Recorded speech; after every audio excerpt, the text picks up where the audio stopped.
Kahit may mga eksenang iniyakan natin noon, posible pa rin naman maka-move on para pagtawanan na lang natin ito ngayon. Yan ang mga kwentong isishare sa atin ni na Mars Zephanie at Mars Marian dito sa Iyak Tawa Moment. Naku, alam mo, isa to sa mga paborito ko, Kuya Kim. Kaya simulan na natin agad-agad ang ating Iyak Tawa Moments with Mars Marian. Okay, so ano ba itong iyong Iyak Tawa Moment? Tingnan natin. Muntik nang hindi kinaya, buti na lang palaban si Kuya. Uy! Sino Kuya yan? Hindi ako yan, no?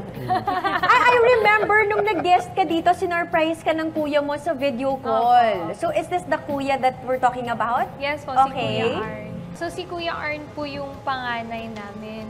So he was diagnosed with kidney failure 10 years ago.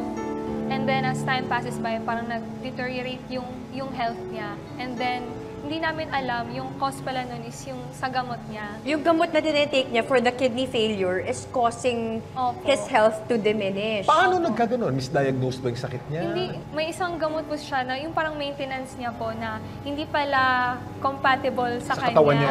Parang may effect po sa kanya. And what was the turning point, Marian? Kailan nagsimulang bumuti yung sitwasyon ng kuya mo? Si Kuya Arn lang din po ang nakadiscover sa cause ng sakit niya. Siya mismo?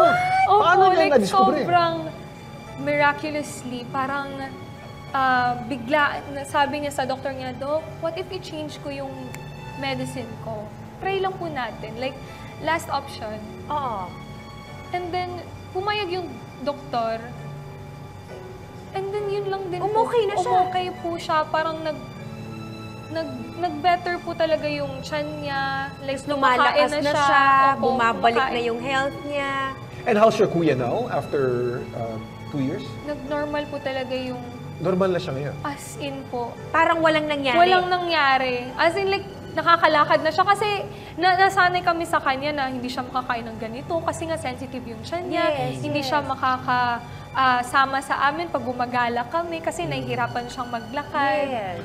Ngayon, as in, like, nakakaya niya na yung gusto niyang gawin, nakakain niya na yung gusto niyang kainin. So talagang, yan ang tawa moment mo at feeling mo talagang nakabawi na at blessed na blessed ka. What a wonderful story. Thanks for So sharing, thank you very much Marian. for sharing.